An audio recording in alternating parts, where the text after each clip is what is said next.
Becoming You show with me, your host, Leah Rowling. Do you believe you are capable of choosing your future? Sometimes it takes just one person to believe in you, or you to believe in yourself.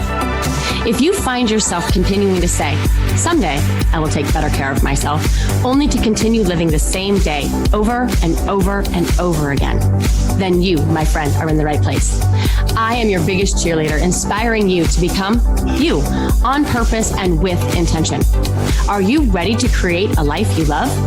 I'm excited to share with you some big ideas that you can use today to inspire, impact, and influence your life and everyone in it.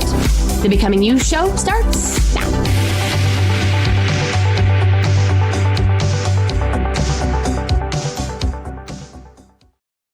Hello, my friends. How are you? I want to know. You know, I always want to know. I just came back from an awesome trip. It was super relaxing and it was so much fun hanging out with my sister and her beloved and me and my husband. And it was just the four of us. And it was very relaxing. And yet at the same time, I'm super excited to get back to my routines, to my work, to my friends, to my other family, to my habits, to my rituals. I think this is why I don't ever really need to take a vacation from my life, because I love it so much. And yet I know sometimes that life can be challenging. It can offer up situations that we want to think about in a way that is disappointing, that is worrisome, that is discouraging, that feels shaming. I know if you're listening to me right now, there is most likely something that is on your heart that's keeping you up at night, that you are worried about, whether it be a health diagnosis or a kid or something that's going on in your marriage or something that's going on in your work, whatever it is.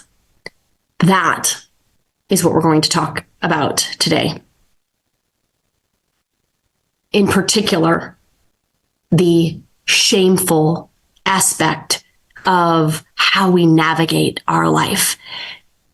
Thoughts, feelings of inadequacy, thoughts, feelings of unworth, thoughts, feelings of not mattering.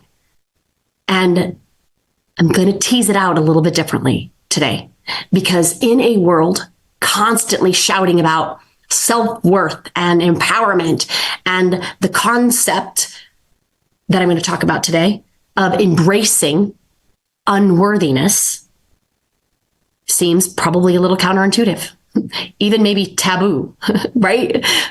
But stay with me. In this episode, we are going to dive in to the shadows of unworthiness, exploring why sometimes to truly understand and believe in our worth, we first need to let in those feelings of unworthiness.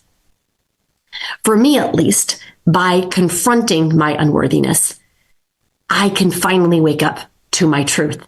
And my hope is this is true for you. I recently found myself on the other side of this very topic. And as you know, most of my podcasts are based on what I'm navigating through in my life. I share on the podcast all the time that every problem is a thought problem. And I believe that at the core of that, we can all boil it down to a worth problem.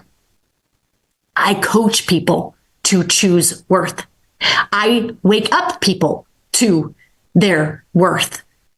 I invite people to consider that their worth is unshakable, irrefutable, non-negotiable, and our inherent birthright. And yet, mine was shaken. I found myself after a situation full of all the feelings. I was sad, I was mad, I was scared, I was annoyed. And I was all of these things because I am forever a student of this work. I am still learning how to navigate my hurt without hurting other people in the process.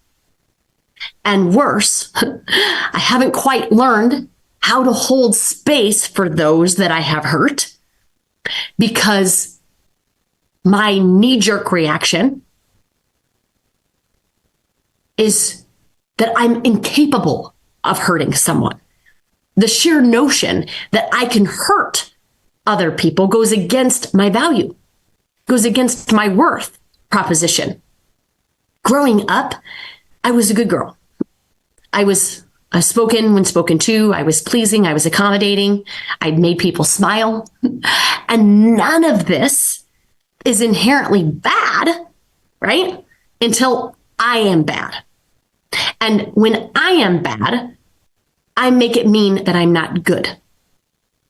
And when I'm not good, I make it mean that I'm not worthy. And when my good is challenged, right?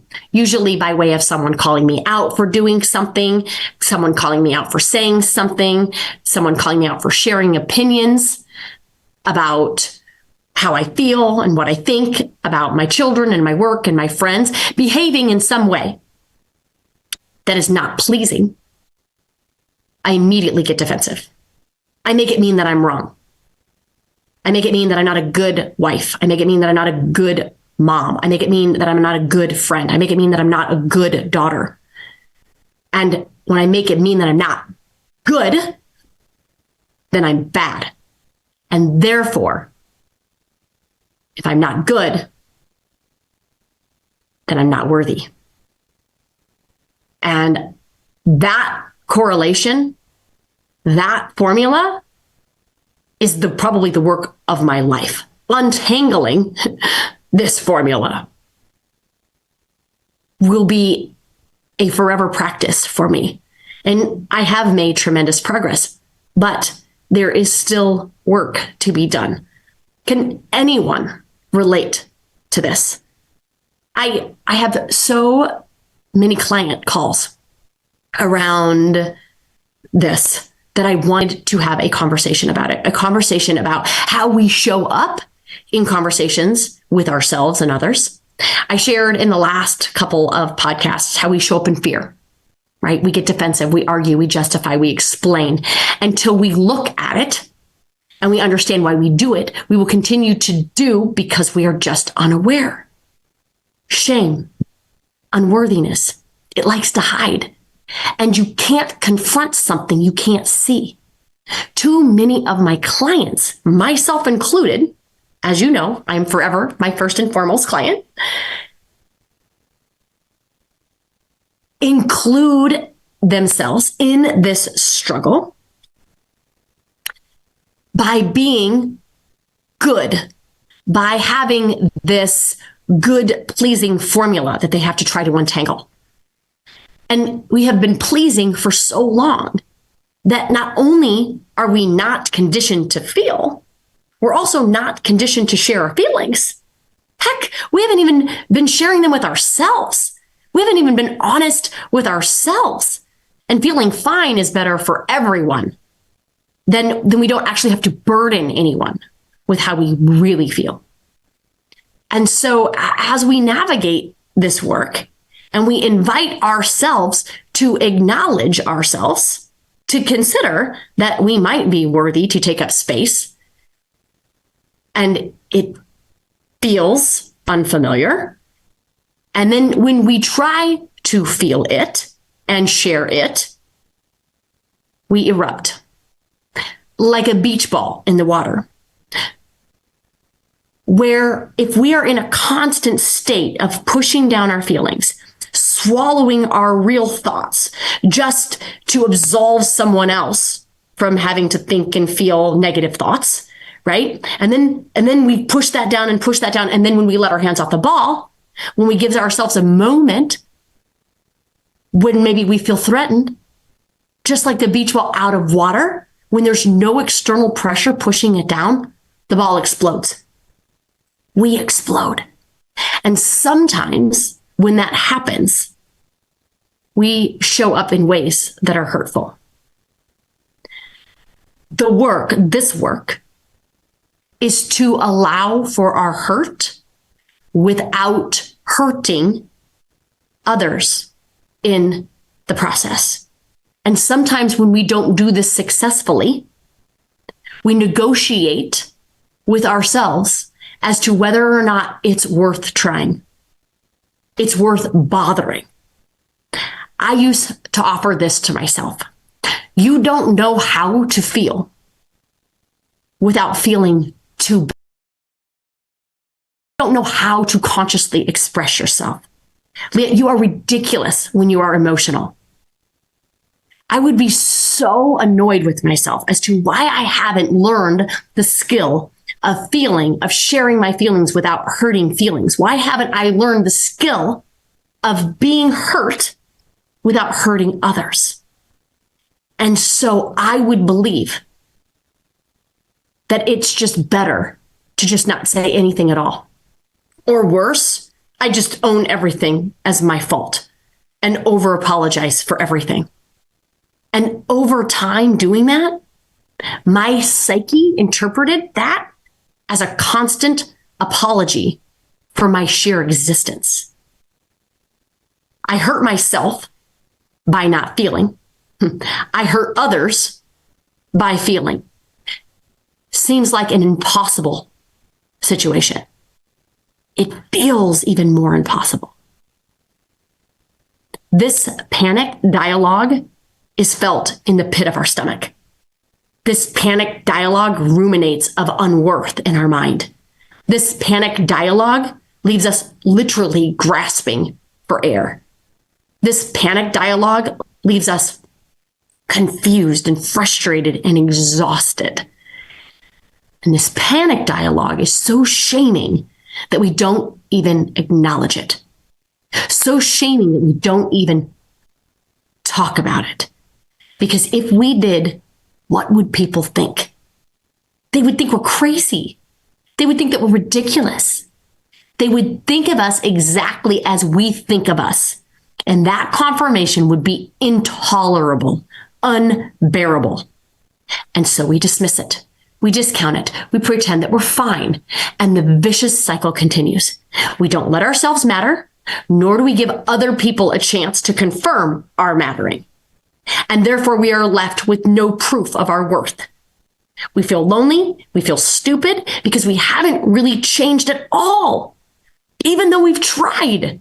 Like for me, friends, this looks like this. Leah, you say the old you, but you are the same unworthy girl you've always been. You coach unworthiness, but it escapes you. My clients say this to me all the time. Leah, I know the work. I'm doing the work. And yet I still struggle with feelings of shame, feelings of unworth. And hence the name of the podcast, Embracing Unworthy. You see, there's so much conversation out there on unworthiness. Heck, the tagline of my book is a wake up to your worth. But that's the thing. You have to wake up to it. In order to wake up to our worth, we have to face our unworth. We have to face all of the unworthy patterns that our unconscious mind hides from us and embrace them lovingly. If we don't, shame, fear will send us right back into hiding. They don't want to be seen, friends.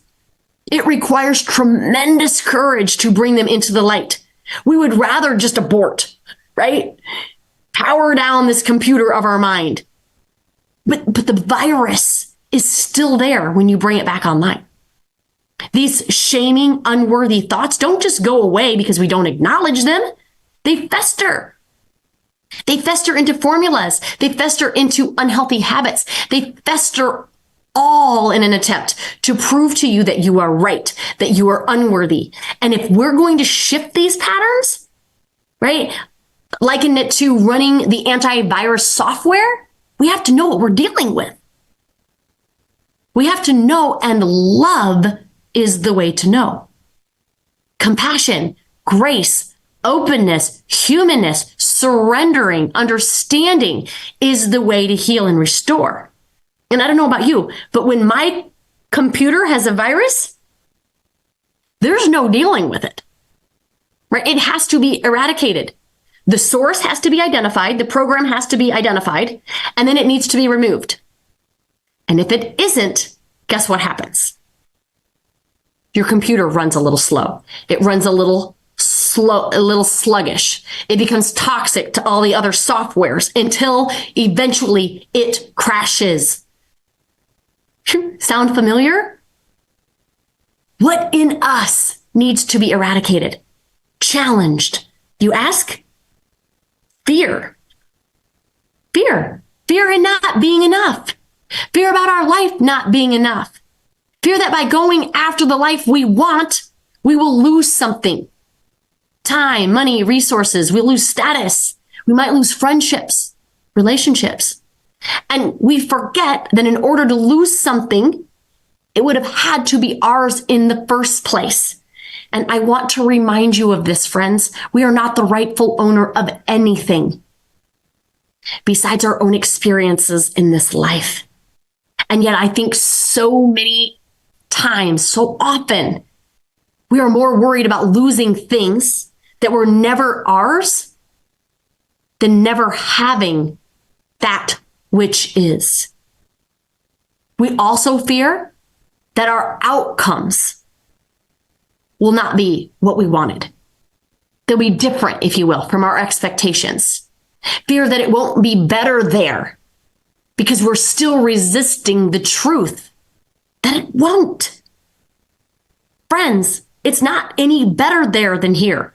Your results do not create a better life. Your thoughts create a better life.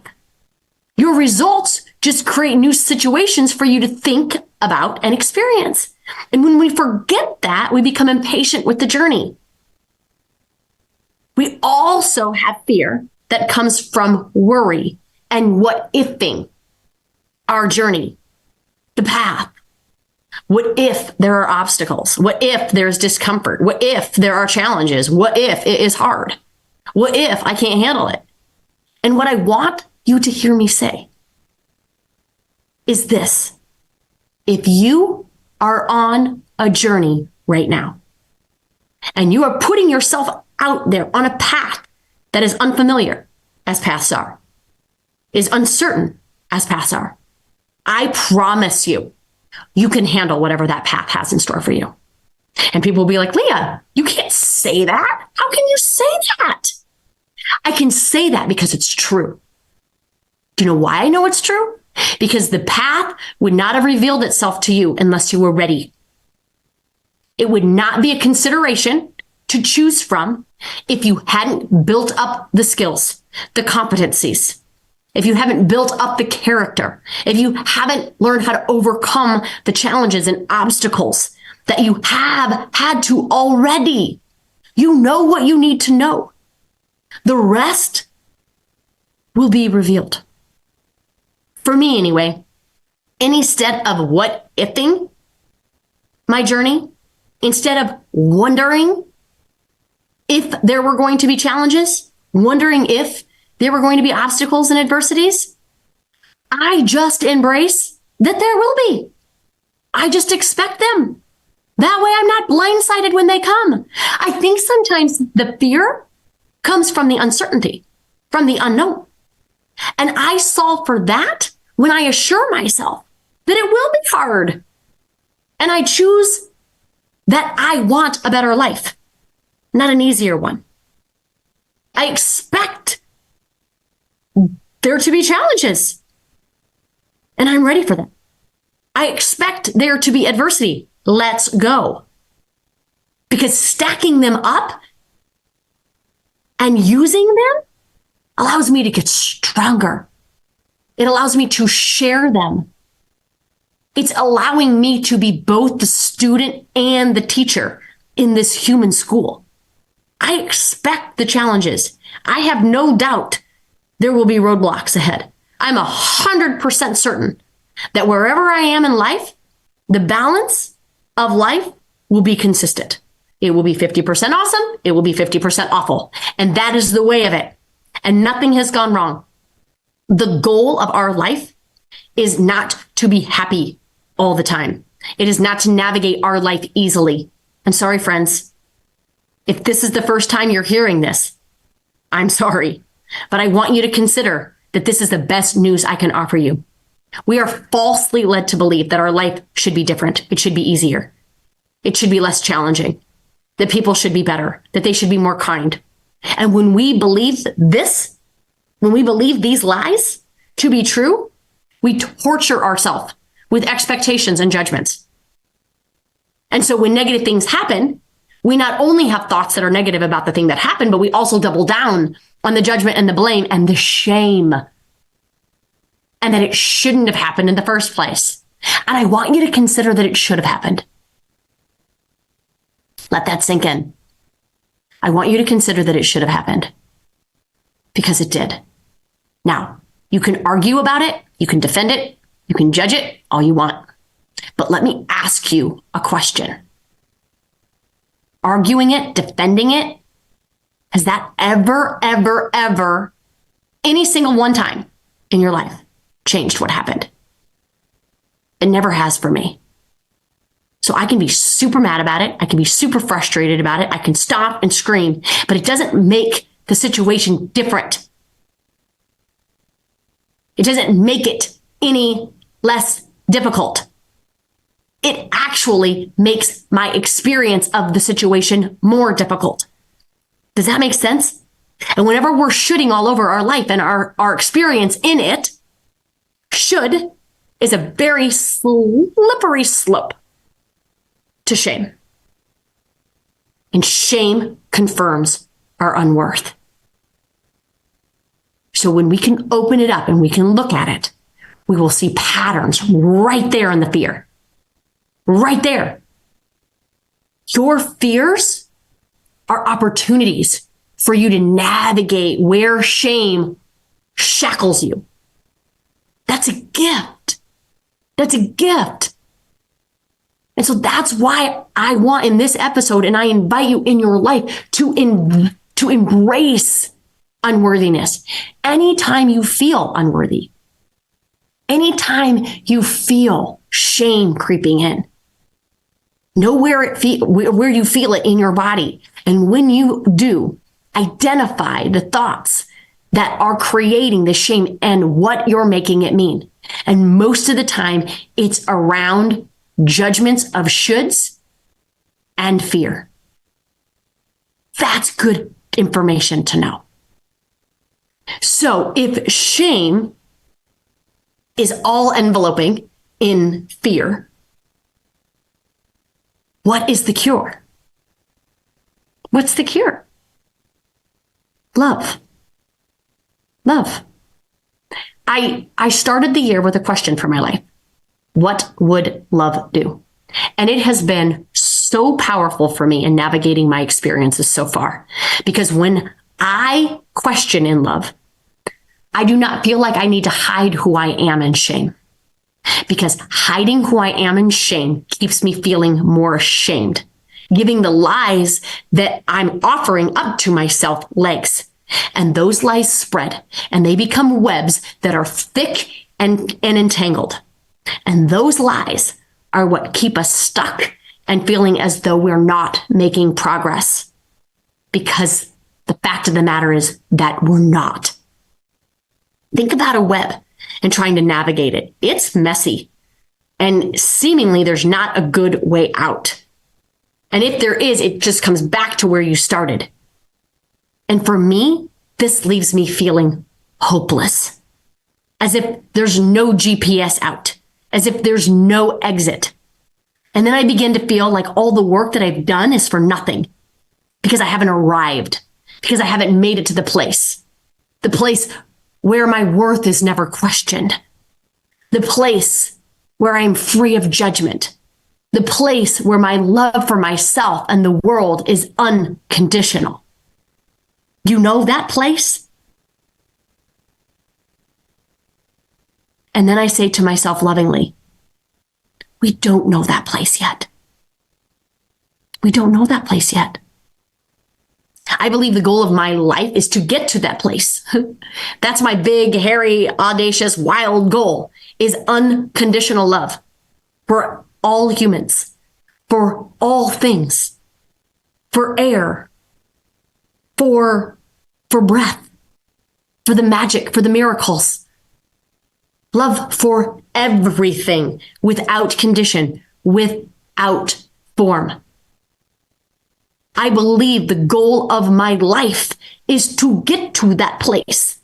And I get to use the situations in my life to choose love, to study myself, to study my life, to be forever a student and a teacher of it, a selfologist, the study of self, with the goal and the gift being love. And the more we choose love, the less fear will control us. And we will stop excusing our creation of our life. We will let go of rights and wrongs and shoulds and musts and recognize that this life and every single experience in our life is for our learning, for our potential. Because love doesn't should. Love doesn't judge. Love doesn't need. Love isn't self-righteous. Love doesn't defend. Love is accepting in thought. Love is pure and inexpansive in feeling. Love cares, it connects, it collaborates, it cooperates, it creates, it grows, it appreciates in action. And ultimately, the result of all that love is just more love. Unconditioned, unbounded, infinite. And most of us, for all of our life, have been kept from the truth. That we're not exposing ourselves to the parts of ourselves that we need healed when we are denying ourselves of ourselves. That is the truth. That is where shame has a grip hold on us. That's where fear lives. Because when we're in shame, when we're in the feeling of not enoughness, we do not expose ourselves to the parts of ourself that need healed. That's why we have to embrace the unworth, because we have to know where it is in order for us to heal it. Because until we heal it, we deny ourselves of ourselves. In order for us to challenge the fear in ourselves, we must embrace and explore where our stories, where our beliefs, where our patterns of unworth exist. How can we challenge them if they are hidden? So the next time that you find yourself in a situation where you're feeling shame, I want you to ask yourself, what would love do? Love is like the light on shame, because love is the light and the antidote for fear. And I want you to watch how it transforms not just the situation, but your whole approach to your life and in your relationships. Because in the realm of love, confrontations become opportunities for deeper understanding, connection, and growth. They're not battles to be won, but bridges to be built.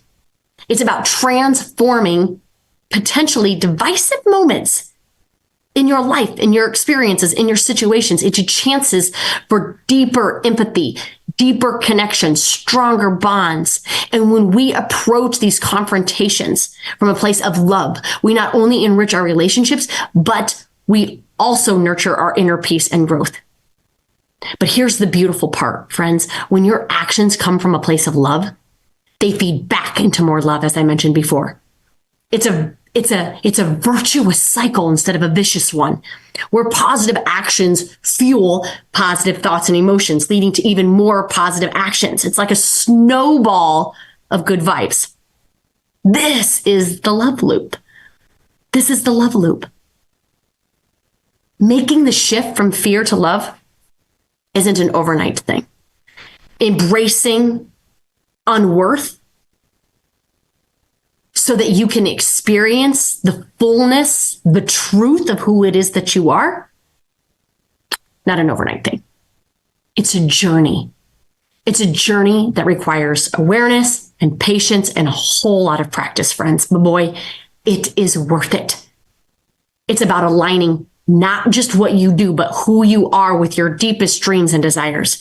It's about breaking free from those old patterns that hold you back and stepping into a life that's authentically and joyfully yours. Because in the end, friends, living and acting from a place of love is not just about making your own life better. It's about making the world a little brighter. One loving action at a time. It's powerful stuff. And we all have the capacity to make the shift. So here's to choosing love in the big moments and the small, and watching how love transform our world from the inside out. And I'm talking about this topic all month long, both in our shift membership and in the Mondays with me emails. So if you're not in the community, join our community. If you're not getting my emails, join my Monday newsletters. You're not going to want to miss them, because I invite you to consider love being the way, love being the antidote to your unworth, to shame, to the fear that keeps you in shame. I want you to make this year the year that you shift into feeling right, into feeling empowered, into feeling free. Because the opposite of that is disgruntled, annoyed, angry, frustrated, overwhelmed, worried, exhausted, bitter. You deserve more. You deserve more. And that shift is available. But so many of us have not learned how to access it and how to navigate it. And if you want support in that, I'm your guide. I would be honored to be your guide. So I love you very, very much. Have an amazing rest of your day, weekend, week, whenever, however you're listening to this. And I need you to know that I love you. I love you from the very bottom of my heart. And I want the world for you. Take care, everybody. You have been listening to the Becoming You show with me, your host, Leah Rowling, where I share big ideas to inspire, impact, and influence your life. Tune in every Friday at 11 Central on transformationtalkradio.com for your morning cup of coffee, the hug you never want to end, and that inspirational message that you felt was written just for you. Each show is inspiring you to become you with purpose and intention. For more information or to connect with me, visit www.leahrowling.com.